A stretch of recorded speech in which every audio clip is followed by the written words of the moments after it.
এই গাছটাতে এই বছর প্রথম ফলন আসছে। সুন্দর জাম্বুরার সাইজগুলা খুব সুন্দর। দেখেন একটা জাম্বুরা, এটা মাশাআল্লাহ খুব সুন্দর হইয়া বাড়তি হয়েছে, পাকছে এবছর প্রথম। আর খাই নাই আগে এই গাছ থেকে কোনো জাম্বুরা। এই যে এখান থেকে এই জাম্বুরাটা পারা হয়েছে। দেখা যাক আর কয়েকটা জাম্বুরা আছে, যে এখানে একটা, ওইখানে একটা। মাশাআল্লাহ গাছটা সুন্দর একটা জায়গার মধ্যে আছে, আশেপাশে জায়গা আছে, বাড়ার সুন্দর একটা পরিবেশ পাবে এবং আলো বাতাস সবসময় ঠিক থাকে। এটা হচ্ছে ভিয়েতনাম জাতের একটি হাইব্রিড জাম্বুরা। দেখা যাক কি অবস্থা, কতটুক মিষ্টতা বা স্বাদ কীরকম, খাওয়ার পরে বোঝা যাবে। লিচু গাছটা ছাঁটাই করে দেওয়ার দরকার। আমাদের এই নিচের টালিতে আসে, আমাদের এই বর্ষা সিজনে আসলে আমাদের এই বাগানগুলা একবারে ঘাসে, তারপরে যে কচু ভরে গেছে বা জঙ্গল হয়ে গেছে। এগুলো এই সিজনে এখন ছাঁটাই করে দিলে, পরিষ্কার করে দিলে আবার সুন্দর সব ঠিকঠাক পরিষ্কার হয়ে যাবে। একবারে ঘাসে অবস্থা খুব খারাপ, প্রত্যেকটা গাছের মধ্যে লতায় ভরে গেছে। এখানে আমাদের মালটার চারা, ডালগুলা শুকায় গেছে, ডালগুলা শুকায় গেছে, মালটা আসছে।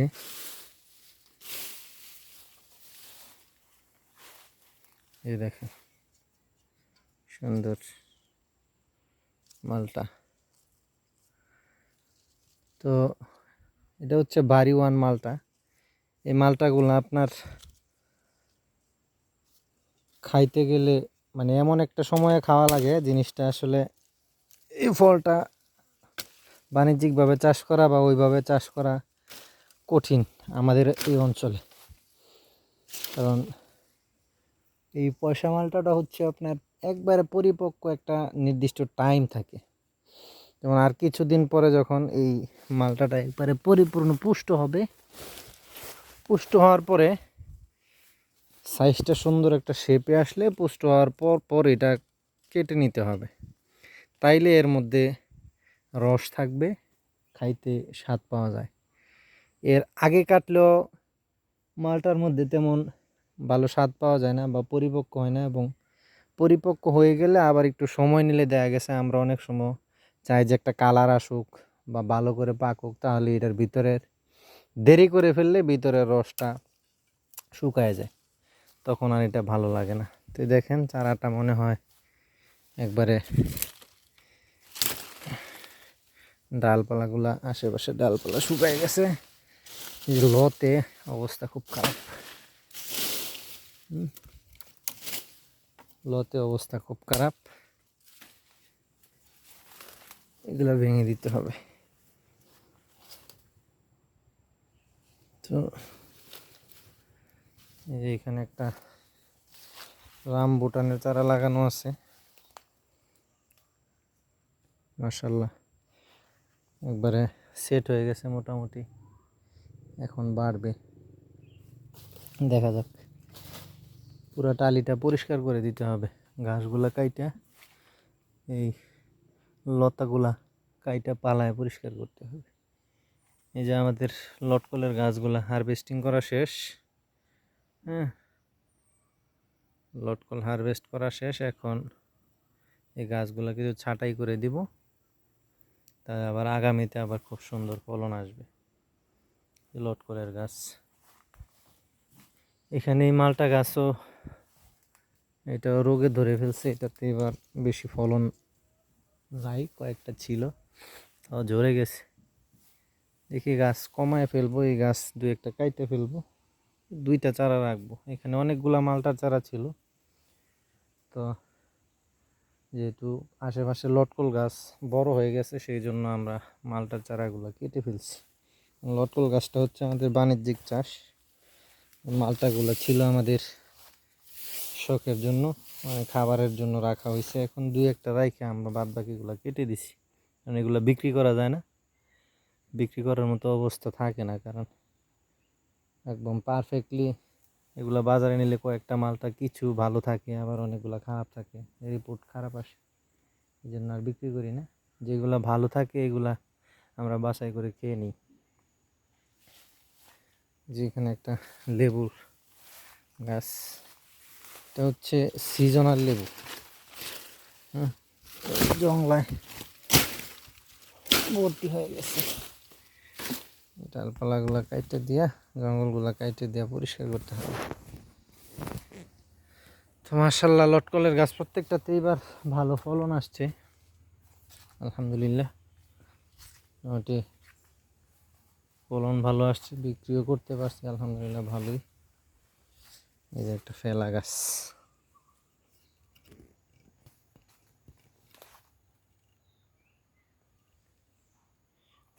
এটা হচ্ছে একটা ফেলা গাছ।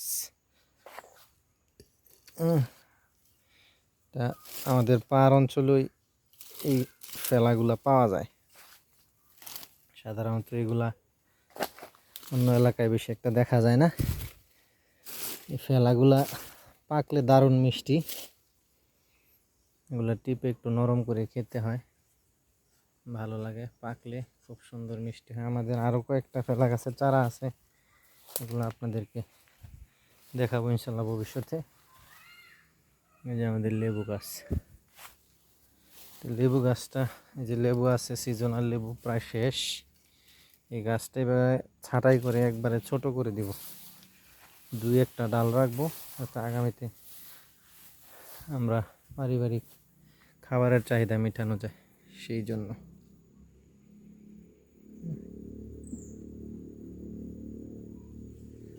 যাই হোক, এখানে আরেকটা মালটা গাছ,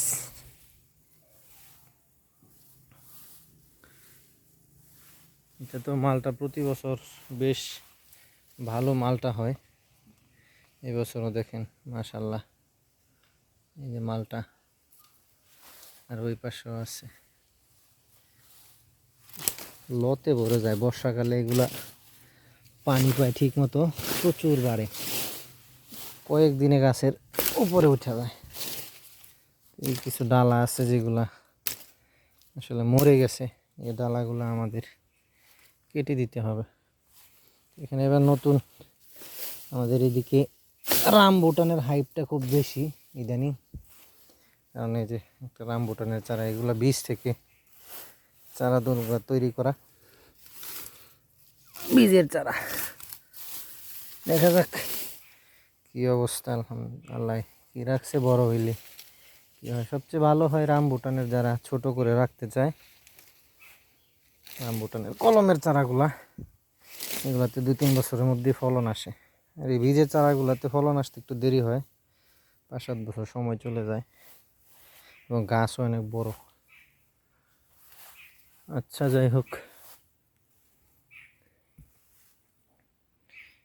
সুন্দর করে বাগটা পরিষ্কার করে দিই, পরিষ্কার করে দিলে পরবর্তীতে আবার গাছের গোড়াগুলা কিছু কোপ দিব, যখন এই বর্ষার সিজনটা তো প্রায় শেষ, আর এই 1 মাসের মধ্যে আমরা যেহেতু ফল হারভেস্টিং করা শেষ, আমরা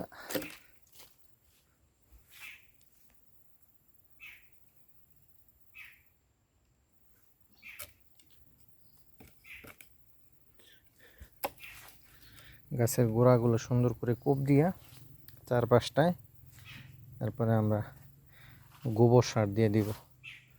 গোবর সার দিলে এই লটকল গাছে মূলত আর তেমন বেশি কোনো পরিচর্যা করতে হয় না, তো গোবর সার দিয়ে দিই আমরা বছরে একবার, এটার পরিচর্যা, আর ডালপালাগুলা কিছু ছাঁটাই করে দিই, তাহলে আমাদের কাজ শেষ।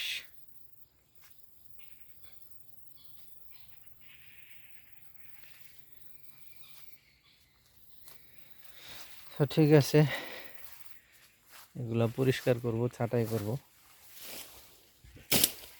দোয়া করবেন আমরা খুব সুন্দরভাবে আমাদের এই পাহাড়িয়া অঞ্চলের ফল চাষগুলো যেন আমরা করতে পারি, কারণ আমাদের এইদিকে ফলের বাইরে আর কোনো ফসল ওইভাবে করার মতো পরিবেশ নাই। যেহেতু আমরা পাহাড়িয়া অঞ্চল, এখানে পাহাড়িয়ার যেই ফলগুলো এগুলো খুব ভালো হয়, যেমন কাঁঠাল, তারপরে লটকল, সবচেয়ে বেশি জনপ্রিয় আমাদের দিকে এই দুইটা ফল। পাশাপাশি সবগুলাই হচ্ছে যে লিচু, এখানেও লিচু, তারপরে এই যে এখানে হচ্ছে জামপুরা, আরও জামপুরা আছে, রামবুটানের চারা, সবগুলাই আমরা এগুলো রোপণ করছি। তো উপর দিয়েও আর অনেক গাছ লাগানো আছে, আমাদের এই পাহাড়ের সাইডগুলোতে উপর দিয়ে অনেক গাছ লাগানো আছে। এই গাছগুলো আমরা পরিষ্কার করে দেবো আস্তে আস্তে। ঠিক আছে, ভালো থাকবেন সবাই। আসসালামু আলাইকুম।